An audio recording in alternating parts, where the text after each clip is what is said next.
Sabah everybody and welcome back to the channel. Today I have for you the unboxing of the iPad Pro 10.5 inch. This is the latest version of the two ones that came out, the smaller of the two.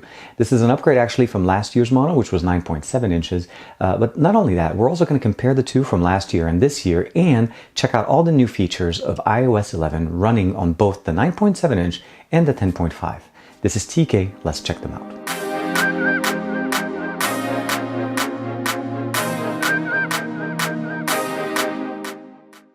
If you guys want to check out the unboxing of the 9.7 inch, I do have a video on that. I'll give you guys a link in the description below. We do have the smart cover on the 9.7 inch. I also have the Apple Pencil on that one. On the 10.5, I didn't get all of those. I just got the actual tablet. This was sent to me from Verizon. I want to say thank you very much for allowing me to check it out. And here it is, the brand new iPad Pro 10.5. So out of the box, what we're getting here, just real quick, I'll open this up. We are getting designed by Apple, so probably just the instruction manual, a couple of stickers here. We do have a charger that's a wall charger that's directly 12 volt USB power adapter, so you can be able to use this. They do provide us with a Lightning to USB Type A cable to be able to charge up our iPad as well as sync it up with iTunes. Looking over the device, it's definitely very nice. It feels a little bit thinner. As I mentioned to you guys, this is the LTE version. Let's go ahead and unwrap it. Wow, just look at that. Definitely very nice. It feels very good in the hand. Of course, this is just a standardized iPad format. Putting it side by side with the 9.7 inch, you'll notice a few things. Obviously you can see the upgrades, 9.7, 10.5 inches. We went straight, as far as the actual just screen resolution, we went from 500 nits at 60 hertz resolution on the screen up to 120 hertz to 600 nits, and which is really nice as far as just the ability to go brighter. Now, this is claimed. I haven't had a chance and opportunity to basically put them both next to each other, so we'll get a chance to check that out. The camera on the front did also get a bump. We went from a 5 megapixel to a 7 megapixel camera. The back camera did go from the same megapixels, from 12 megapixels to 12 megapixels, but the aperture went on from f1.2.2 on this one down to f1.8. So definitely a little bit better as far as low light performance and just overall general performance on the camera. The touch sensitive Touch ID here, we went from a first gen to a second gen Touch ID. So overall, pretty much the same. You notice that the shins at the bottom are also a little thinner on the side. The bezels on the right are definitely massively thinner on these sides. So overall, much better screen to body ratio. Doing a quick hardware tour, we have the volume rockers right here on the right side. Let me just bring them into focus. On the bottom here, we have the SIM tray. So if you have a SIM enabled version of this, you'll be able to put it in and you just eject it and put it in. Now this one did come from Verizon pre-populated. I didn't have to worry about this. So this comes pre-populated from Apple and it just gets activated at your local dealer. On the left side, we still have the pogo pin connectors to be able to connect it directly to, let's say, a smart cover. Let me bring this into focus right there. On the back, still have the Apple logo, the antenna for the Wi-Fi, for the LTE options, a microphone, the 12 megapixel camera, dual tone LED flash. On the bottom, we have the Lightning adapter, the two dual speakers. This is one of the main benefits of the iPad Pro. We have 4 speakers on this, 2 on this side, and then the 2 on this side. We have an additional microphone, a 3.5mm headphone jack, definitely appreciated here. We have a power button, and of course, that's pretty much rounding the hardware. The screen itself has definitely been upgraded, as I mentioned to you guys. Now, I want to mention that one thing, I did have to basically turn this on and install iOS 11. Out of the box, it comes with iOS 10, as iOS 11 is not officially available, but at some point, this will come out with iOS 11 once it becomes the standard. Downloading this was pretty simple. You just need to go to beta.apple.com, download the profile for the beta, public beta if you'd like to check it out, and then turn it on and install it. I'm going to go ahead and boot it up. I installed iOS 11 on both of these. This is the public beta. The main differences we're going to be looking at mostly between the two. We went from an A9X with an M9 GPU. So the processor on this is the A9X. This is the A10X Fusion CPU with an M10 Motion GPU. So we definitely have an upgrade as far as the hardware from the internals. We also went from 2 gigs to 4 gigs. Last year's model, the 9.7 only received 2 gigs of RAM, where the 12.5 inch model from last year had the 4 gigs. This year, both the smaller and the bigger model both have 4 gigs of RAM, so that's something you don't have to worry about. Also, we have some comparisons as far as the base size. The 9.7 started at 32 gigabytes as far as internal storage, where the 10.5 and up now we start at 64 gigs. So 64 gig will be your base model, and that's something that you want to be aware of. Also, battery life, we're promised to be about the same, which means about 10 hours overall of performance on a full charge. So that's something you want to be aware of. And I mentioned to you guys already the cameras that get upgraded. On the front, we went from a 5 to a 7, and the back one, we went from an f1 2.2 to an f1.8. Very, very nice. Now, looking over iOS 11, we have a lot of optimizations. Of course, all of my stuff is loaded on the 9.7. I haven't really had a chance to set this one up, other than just putting in my account to download just to get the beta installed on this device. Overall, very nice, very fluid. You'll notice one other thing, obviously, is that the refresh rate on this is very different. We have a 60 hertz capped up to 120 hertz, and it's an adaptive 120 hertz, which means if you're using the device and you're trying to run multiple things, let's say here, let's try to bring control center, and we're trying many things, opening up, bringing it up. It just runs very fast. Bringing it in here, you definitely still get all the speed, but it's the only thing I can say is you have to basically try it to be able to notice the difference, just to see how the refresh rate and everything is working on it. So let's go back here. Let's go swipe, swipe, swipe. It's almost like there's a little bit of a stutter here, and that's only because of the refresh rate, but definitely very appreciated. You also notice that the dock now is a little different, so we have a slight improvement. So let's go into some of those main benefits that we were promised at the WWDC announcement. First is the dock. The dock is new. It's available to you to be used everywhere. So let's say we go into Notes, and I swipe from the bottom. The dock is available. It shows your recent applications and your your favorited applications here. You're able to go home. Still having forced gestures, I can swipe up. I have multitasking. This is the way it looks like now. I can interact with the different widgets. If I long press it, it comes up and I can play music on it. I can go directly into the toggles here. It expands it and we get bigger options. Now, we still have the ability of closing applications. They're just press and hold, and then now we don't have a close all, which I really wished we would have had, but I can definitely keep pressing that one spot and it closes all my applications. Let's go ahead and see how fast we can launch the camera. 1, 2. It's a split second, but the iOS 11 one on the 10.5 launched slightly faster. Overall, very nice. On the notification shade, you'll notice we have some new functionalities. You have the ability of swiping from the right to open up the camera. We didn't have that before, and of course your widgets are still sitting there. If I lock my device and I unlock it, at this point you notice there's no notification, but if I swipe up from the bottom, I can bring back some of my notifications, so now we have a much cleaner implementation.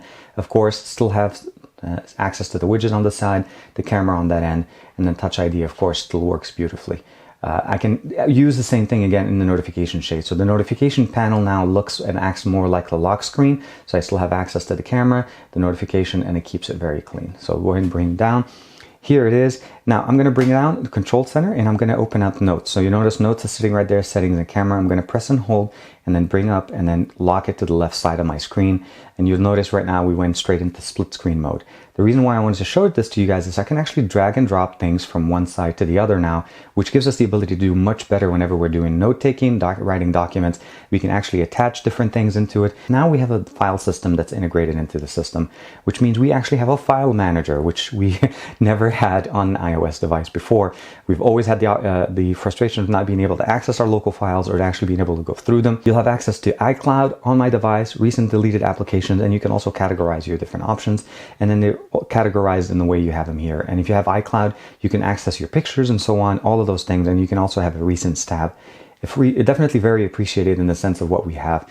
The next thing I wanted to show you guys real quick is screenshot editing. So if I press and hold, and let's say take a screenshot, we get a small preview of it. By clicking it, we now have the ability of editing our screenshot.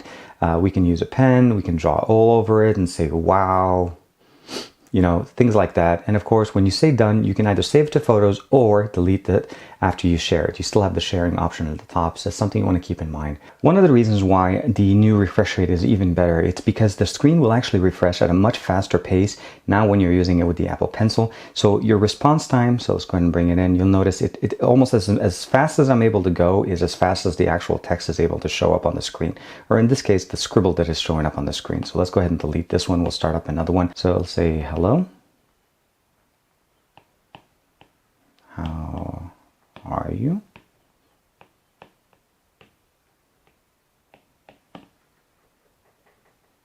And as fast as I'm able to go, this is exactly how fast the text writing is, and I'm able to reflect it. I can change it, go into a marker. I can go in and start erasing, stuff like that. It's definitely very appreciated to have a much faster screen refresh rate. And you'll notice that it's adaptive, so it doesn't work on everything. If you're watching video, it's not going to basically run the screen at 120 hertz. 60 hertz will be more than enough, slowing it down to what you need. The addition of the new app, we still have the Apple TV. Obviously, Files is the new one. You can load your own applications directly from the App Store. The menu did change slightly as far as the organization and how things are, but overall pretty much the same. We have Control Center, and this is where we'll be able to add the additional toggles that we have. So if we Apple TV remote, magnifier, notes, screen recording, stopwatch, text size, as well as accessibility shortcuts, and those are the ones that we have right now. Again, swiping from the bottom to the top with the gestures, you still have access to it. You can go in.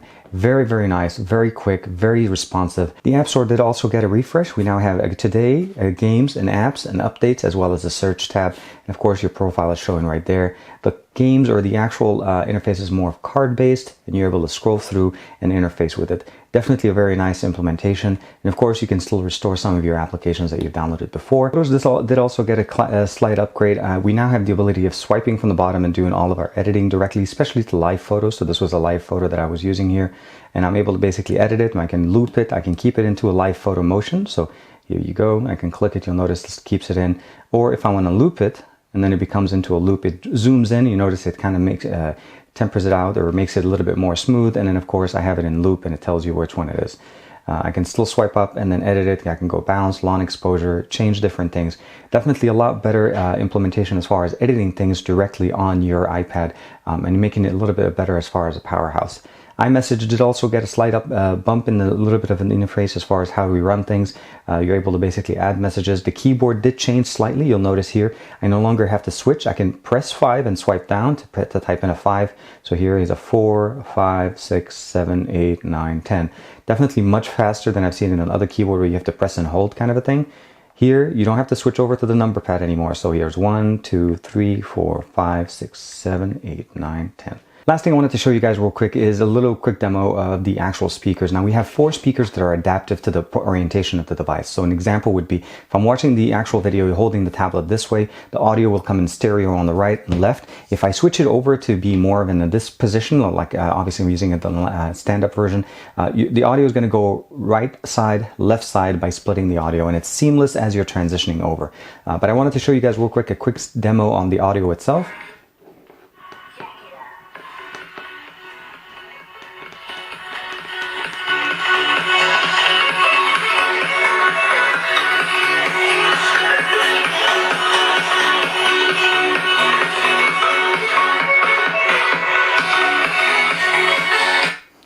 Definitely very, very nice. And then the last thing, of course, we're going to do here is we're going to go in and we're going to go brightness level very high. So I'm going to bring it up and then go all the way up.